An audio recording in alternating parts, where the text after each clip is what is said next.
La idea es hablar también de prevención en un tema que es sumamente complicado y que los psiquiatras nos pone así.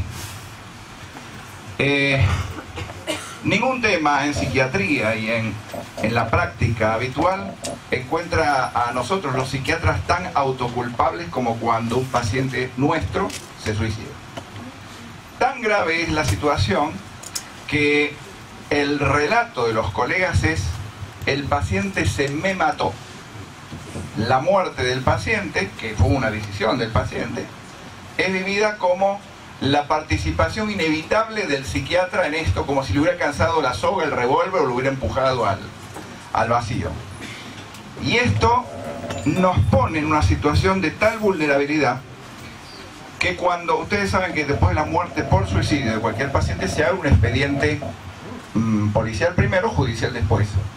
Porque un artículo del Código Penal pide investigar si alguien instigó al suicidio, si alguien lo motivó para producir el suicidio. No se pena, como en otros países, al que tenta el suicidio, pero sí a las personas que pudieron haber colaborado, facilitado o empujado al acto suicida. Y esto, en rigor, no es cierto. No es cierto el punto de que el psiquiatra sea el culpable. Pero como el suicidio siempre, a partir de los siglos inmemoriales hasta el presente, genera una situación de misterio: cuál fue la decisión, por qué lo hizo, etcétera, etcétera. Las familias especialmente tratan de buscar un chivo expiatorio, un culpable. ¿Y quién mejor que alguien que se declare autoculpable como para ponerlo ahí en el tapete y generar una situación judicial? Esto es un tema que no es argentino, es un tema internacional. Y es un tema que en Estados Unidos genera activamente juicios y demandas millonarias a los psiquiatras. Por eso los psiquiatras americanos, muchos están dejando de ejercer por el riesgo suicida de sus pacientes y porque no pueden vivir, a pesar que ganan muy bien, no pueden vivir tranquilos con la posibilidad de que el paciente se suicide. La expertise que tienen los abogados, los juicios en Estados Unidos son todos juicios orales, donde no hay códigos, sino que hay jurisprudencia. Los norteamericanos no tienen códigos en más de un sentido, digamos, ¿no? Pero bueno, pero no hay códigos. Llegan a tal punto de entrenamiento, porque hay un jurado que es el que tiene que decidir si el psiquiatra es culpable o inocente de la muerte del paciente, y el jurado está formado, sin desmerecerlo, por el lechero, el cartero, el diariero y determinados expertos en psiquiatría, vamos a decirlo así. Y el abogado, el prosecutor, que sería el fiscal, tiene entrenamiento teatral.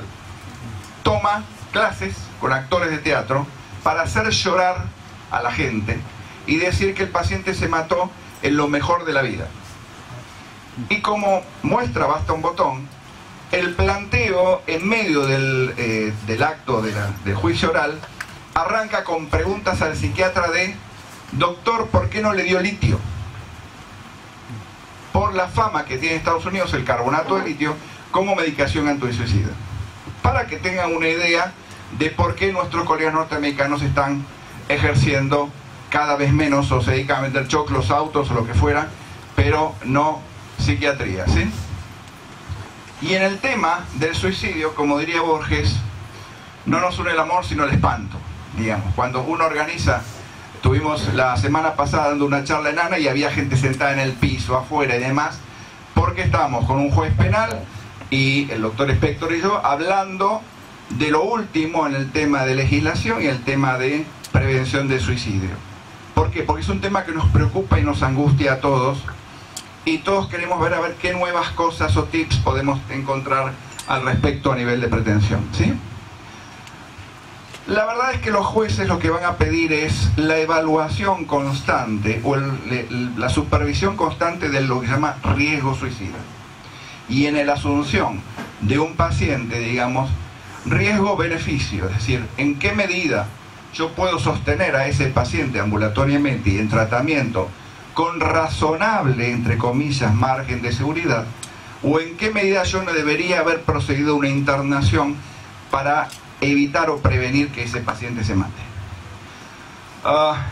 Por eso en esto es importante el aprendizaje permanente que hacemos. Confucio, ¿sí?, famoso filósofo, pero educador, decía siempre, cuando yo escucho y me olvido, yo veo y recuerdo, pero cuando hago yo entiendo de qué se trata. En este punto, cuando trabajamos con pacientes suicidas, aprendemos todo el tiempo.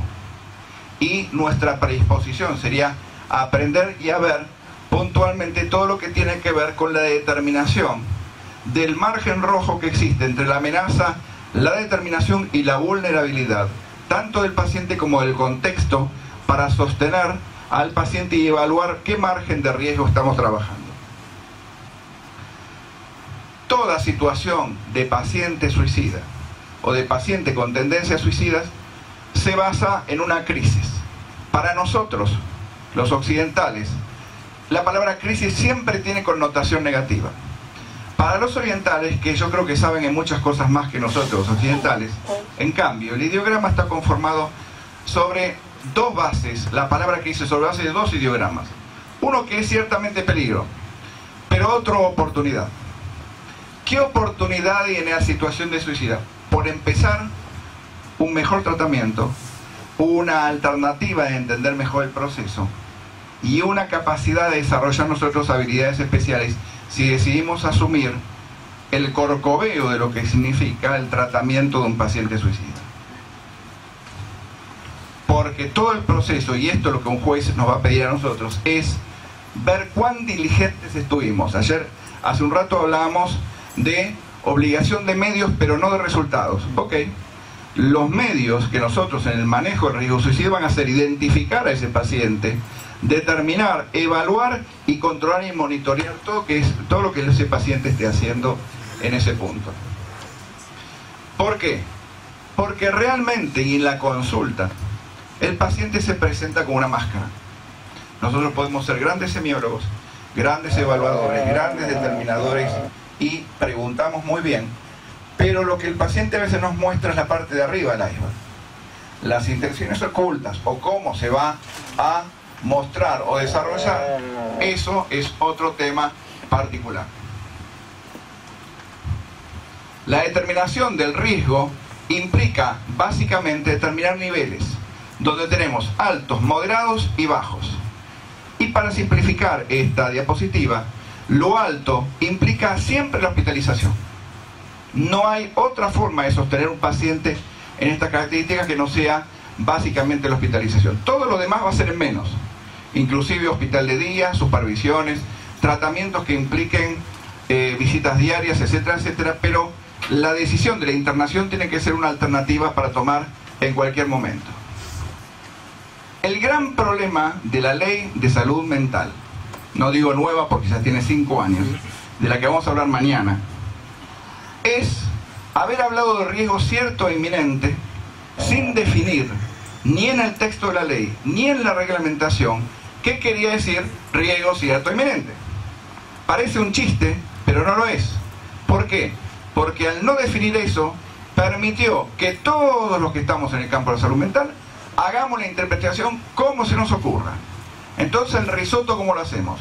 Con más arroz, más condimento, menos condimento, lo dejamos 5 o 10 minutos o 3 días. Bueno, depende, usted vaya viendo, ¿no? Una pizca.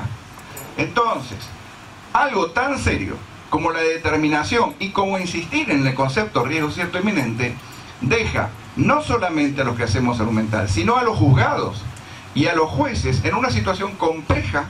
¿Por qué? Porque al no definir eso, nos complica. Entonces, en recurso supletorio, ¿qué quiero mostrar con esto? Que hay tablas, que hay valoraciones y que se viene trabajando hace tiempo con métodos estadísticos que permitan una semiología rápida en la unidad de tiempo, donde ustedes puedan encontrar cosas útiles que, por ejemplo, tenemos esto. Puntuar. Para medir un fenómeno tenemos que puntuarlo. Para mostrarlo acá en Australia, en China, en Suazilandia, tenemos que medir y poner números. Y la forma de poner números es hacer una tabla. Esta es una ayuda a memoria. Sad persons es personas tristes. Y cada letra significa un aspecto a puntuar. Los hombres se matan más que las mujeres. La edad de suicidio es menor de 20 y mayor de 45 es de riesgo. La presencia de depresión es un riesgo. La historia psiquiátrica es un riesgo. El uso de drogas es un riesgo. la pérdida de racionalidad es un riesgo, el estado de separación, aunque parezca mentira, es un riesgo, o sea, el estar casado protege. Esto es una ironía, pero estadística muestra, nadie sabe por qué. Bien, la organización de un plan organizado es un riesgo, la falta de apoyo obviamente es un riesgo, y la enfermedad crónica es un riesgo. Enfermedades como fibromialgias, enfermedades como prostatitis, ni que hablar cáncer, enfermedades autoinmunes, cualquier otra enfermedad que no tiene solución, un dolor crónico, son factores que pueden ayudar y llevar al tema del suicidio. Y esto es una herramienta más profunda y más compleja, no la voy a leer toda, pero que apunta en una evaluación y en una situación de punteo a determinar factores individuales de riesgo, factores del riesgo de síntomas, factores de riesgo determinados en la entrevista y factores que alivien o ayuden puntualmente a aliviar esta situación. ¿Qué deberíamos hacer en la historia clínica de nuestros pacientes para decir trabajamos bien, documentamos bien? ¿Por qué? Porque el paciente se puede matar, a mí, a ustedes, a todos. Nos puede matar, como dije, el paciente. Pero ¿qué es lo que va a pedir el juez? El juez nos va a pedir la historia clínica de ese paciente. Y cuando nosotros mostremos la historia clínica, lo que debería tener es puntualmente una metodología de trabajo. Si yo puse cumple plan de tratamiento, cumple plan de tratamiento y cumple plan de tratamiento, estoy en el horno muy mal. ¿Por qué? Porque cuando mis colegas médicos forenses lean la historia, no van a tener ni idea cuál fue mi acción.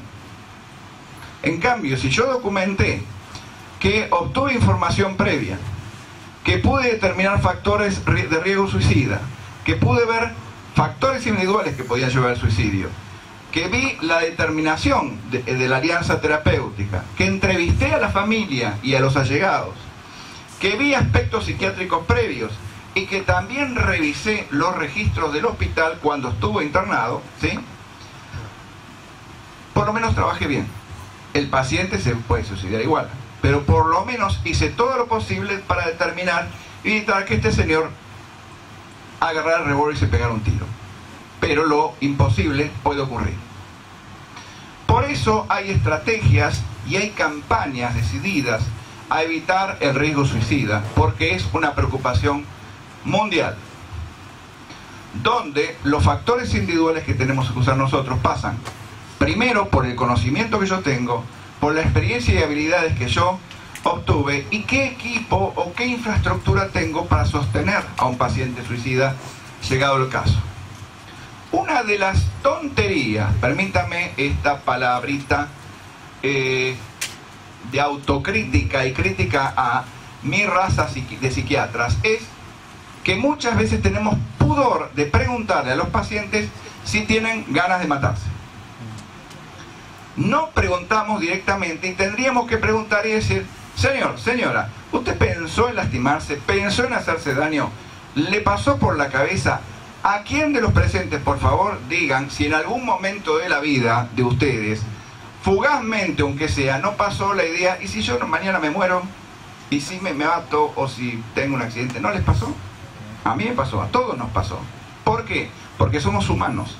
Y porque la idea de morirnos está ahí nomás. No somos invulnerables. Y porque a veces determinadas crisis vitales que nos ocurren nos llevan a pensar esto, aunque no tengamos patología psiquiátrica definida, digamos, en este punto. Entonces, por favor, pregunten al paciente. El preguntar, como dice la frase ahí, no les da la idea al paciente de matarse, porque ya la tienen previamente. Nietzsche, que no era un optimista precisamente, ¿no? Decía que el pensamiento de suicidio es un poderoso medio de consuelo. Con él se logra soportar más de una mala noche. Es cierto, digamos, la posibilidad que la vida se pueda terminar es puntual. Y acá el gato dice, sentado ahí, dice claramente se trata de un suicidio, digamos, ¿no? Que dormido, así participó. Bien, el concepto es, en un cartel de estos que digo publicitarios para prevenir el suicidio, dice, la palabra suicidio captó tu atención, ¿no es cierto? La verdad es que el suicidio capta la atención de todo. Sin embargo, son las acciones que llevan al suicidio las que a veces pasan inadvertidas. Y abajo dice, conozca los signos, pida ayuda.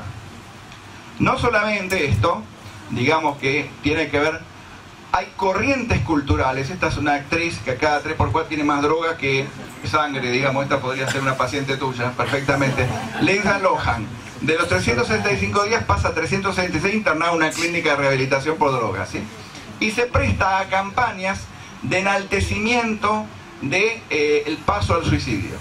O sea, esta es la que actúa locamente en contra de los que tratamos de trabajar a favor de la luz mental. Otros pósters motivacionales para matarse. Suicidio es el único camino de salida, ¿sí? Otros pósters muestran artísticamente qué bueno es matarse. Digamos, todas estas son páginas de internet que están al alcance de todos. Los factores predisponentes, no hace falta que los repasemos rápidamente, pero la enfermedad mental está en primer lugar y la pérdida de una pareja o las crisis recientes o el daño físico tienen que ver, y una proporción muy importante, como factores favorecedores.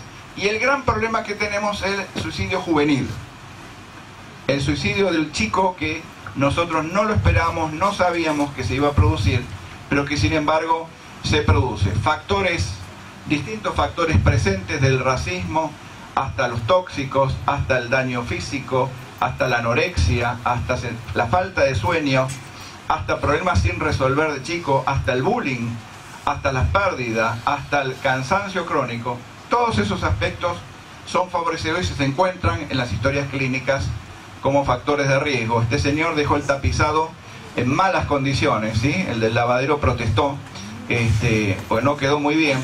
Los cortes clásicos que se han visto, y esto es datos de la Organización Mundial de la Salud proyectados al 2020. Ustedes fíjense dónde estamos parados, ¿no? Nosotros estamos con Bolivia, ¿sí?, y con Uruguay en tasas superiores a Brasil y a otros países de Sudamérica, salvo Guyana, ahí en el norte, ¿sí?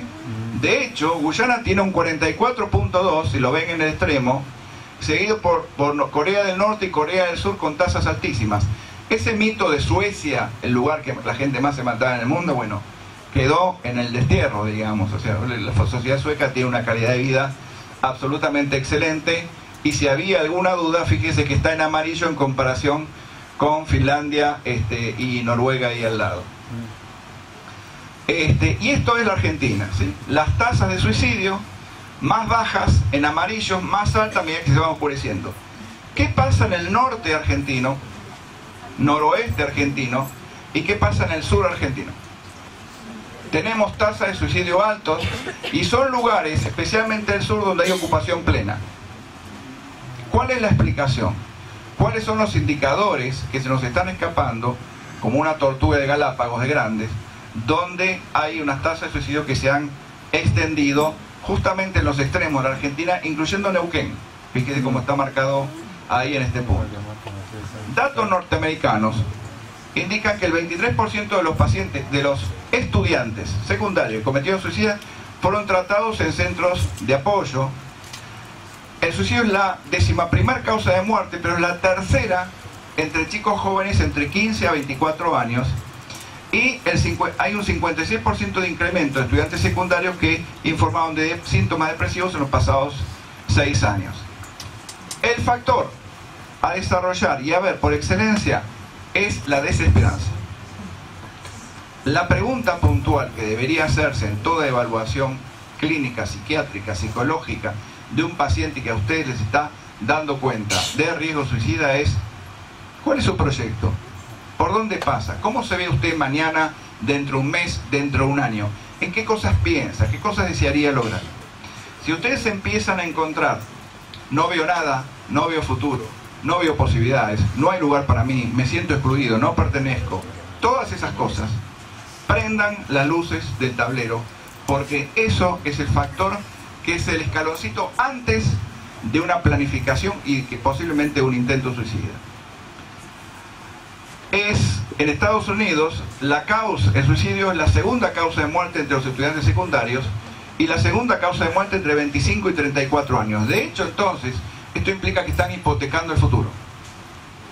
Que la fuerza productiva y la fuerza proyectiva de una sociedad se está yendo por la alcantarilla con esta situación de mal manejo de la prevención del riesgo suicida. A tal punto que en Japón, en un puente donde hay gran cantidad de suicidios, pusieron una estatua donde hay un paciente deprimido y otro que lo está consolando, como una alerta para la población de que ese lugar no tenga en cuenta ese mensaje para evitar suicidarse.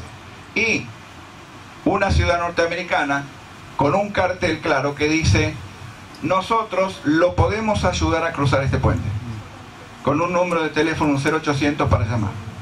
Es decir, elementos permanentes puestos en la vía pública para evitar que la gente se suicide y para llamar a la reflexión del público en general. Hay una deuda que tenemos nosotros como profesionales de salud en comunicar eficientemente a la sociedad que no se suicide, o que el que tiene idea suicida tiene ayuda, tiene solución y puede ser prevenido. La Argentina, y esta es quizás la diapo más importante de la presentación. Chicos, varones, entre 18 a 24 años, tasa por 100.000. Nuestro total país es 19,2. ¿Qué coño, permítame, pasa en Santa Cruz? 61,1%. Cuando la tasa país es 19. ¿Qué pasa en Jujuy? 40%. ¿Qué pasa acá en Corrientes? ¿Dónde estamos? Ahí. 18,2%. ¿Sí? ¿Qué pasa en Chubut? 34,5%. ¿Qué pasa en La Rioja y en Catamarca? 30,6%, 47,8%. Chicos, varones, 18 a 24 años. Algo malo está pasando. Estas son tasas argentinas, no son ni de Australia, ni de Inglaterra, ni de la India. ¿Qué fecha? ¿Cómo dice? 2003, ahí está. Estamos hablando de algo que pasó hace 12 años. Y no creo que la situación haya mejorado, francamente. Diría todo lo contrario. ¿Sí? Y esta es una deuda vergonzosa. Todos sabían que esto iba a pasar, porque está descrito en el ABC de la psiquiatría.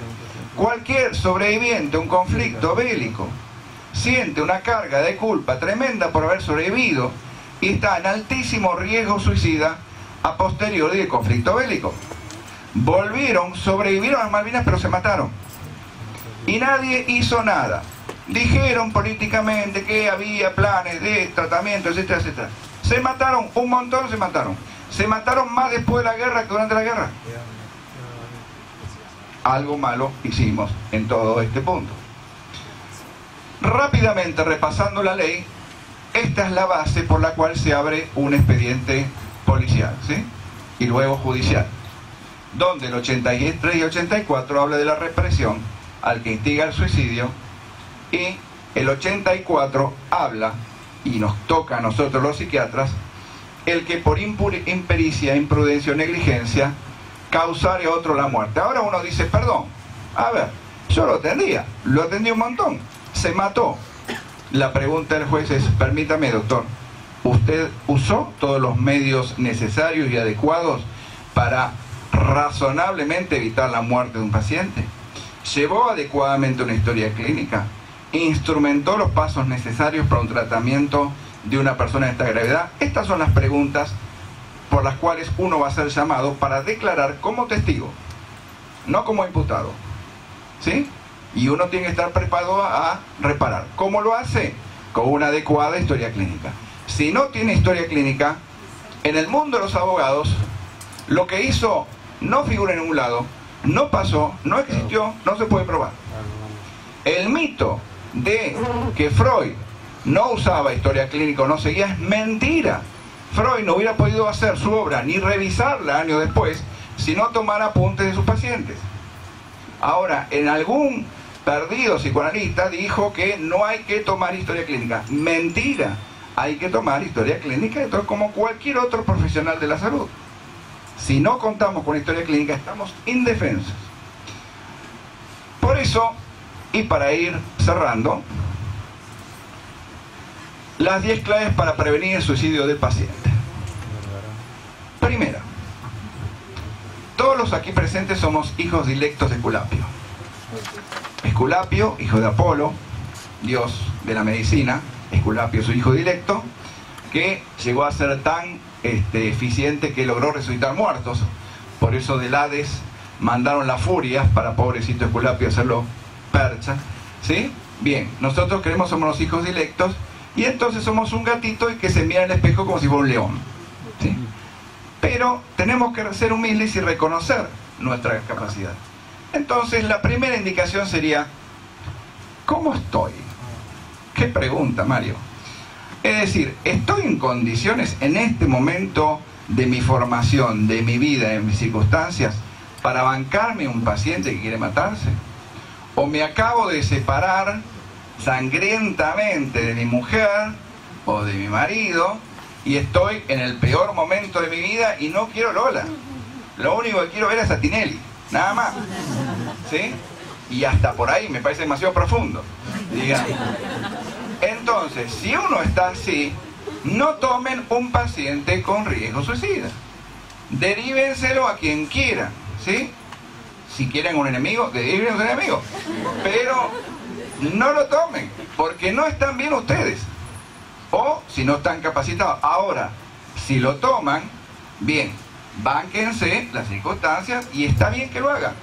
Pero no son mejores o peores psiquiatras o psicólogos si toman o no toman un paciente suicida. Es un paciente más, con una complejidad diferente, ¿sí? Tengan en cuenta eso. Nadie los obliga, ningún juramento hipocrático el que hayan hecho los obliga a tratar a todos los pacientes. No existe tal cosa. Segundo tema. Determiné el riesgo. Cuando yo determiné o yo establecí en mi historia clínica que tengo un paciente con potencial suicida, me estoy autoobligando a seguir periódicamente su estado y el riesgo. Si yo agarro y digo, hoy, viernes, 4 de septiembre, vi a Juancito y veo que tiene riesgo de suicidio, le digo a Juancito, Juancito vuelve en diciembre. Estamos complicados, ¿sí? O sea, tengo que establecer una secuencia temporal que va a ser tanto más breve en sus intervalos cuanto mayor sea el riesgo que yo haya determinado y establecer cómo va. Esto parece de perogrullo, pero muchas veces no se ve, por eso lo determino. Tercer punto. Y en este punto, ¿qué podemos dar nosotros? La medicina basada en la evidencia. El juez va a querer plantar esto. La mejor evidencia científica, mi mejor experiencia en el tratamiento de estos pacientes y entender también los valores y preferencias de este paciente. Si yo documento esto, estoy muy bien con lo que dije antes: medir, asesorar, evaluar, determinar, manejar el riesgo suicida. Con la tabla que les comenté anteriormente. Punto 3. ¿Puedo estar disponible? Un paciente con riesgo suicida me llamó un día 38 veces por teléfono. 38. Son muchas veces en el curso de 24 horas. Pero si uno se lo determinó, atenderlo, ¿te gusta esta música? ¿Te gusta la polka? Hay que bailar. Ahora, si uno no quiere atenderlo, que también es legítimo, lo deriva correctamente, pero el tema, la disponibilidad es clave, porque tal vez uno, como terapeuta, es el único hilo conductor que liga a esta persona con la vida. Hay pacientes que me han dicho en el consultorio: doctor, usted es mi único amigo y si no fuera por usted no sé qué haría. Es mucha responsabilidad sobre los hombros, pero es lo que pasa muchas veces. El punto 4. ¿Puedo estar tranquilo? Básico. Si uno está con un paciente angustiado, preocupado, deprimido y con idea suicida, uno no se puede poner a llorar y abrazarlo al paciente. Por favor, no se mate, ¿sí? No tendría que demostrar, por lo menos de la actuación, tranquilidad, serenidad, confianza y optimismo. Razonablemente, ¿sí? He visto cada cosa que no quiero repetir acá, pero que es importante, uno, poder estar en las mejores condiciones para poder atender esto. Tengo alianza terapéutica. El gato dice, lo siento señor, no veo su problema. El concepto de alianza terapéutica se enrosca con lo que dije anteriormente. La posibilidad de la confianza y de estar en este punto disponible y dispuesto a todo, a dejar una reunión, a atender el teléfono en el cine, en el teatro, donde sea, a correr a ver al paciente, es parte del compromiso. Punto sexto. Porque una de las cosas que, ahí te da el chiste diciendo, doctor, cuando usted se muera, ¿puedo tener este diván? Digamos, ¿no? A veces los pacientes quieren apropiarse de cosas de uno como símbolo de la presencia de una cercanía. Pacientes se han llevado pañuelos pañuelos de tela, digamos, míos, o una lapicera o cosas que son como fetiches que le permiten como tenerme presente, digamos, ¿no? Y estas cosas pasan en la comunicación. Seguimos. Tengo comunicación con familia y amigos básico. Otra mal interpretada idea freudiana era que el paciente, el terapeuta son únicos en el mundo y no hay comunicación de ningún tipo. No, señor.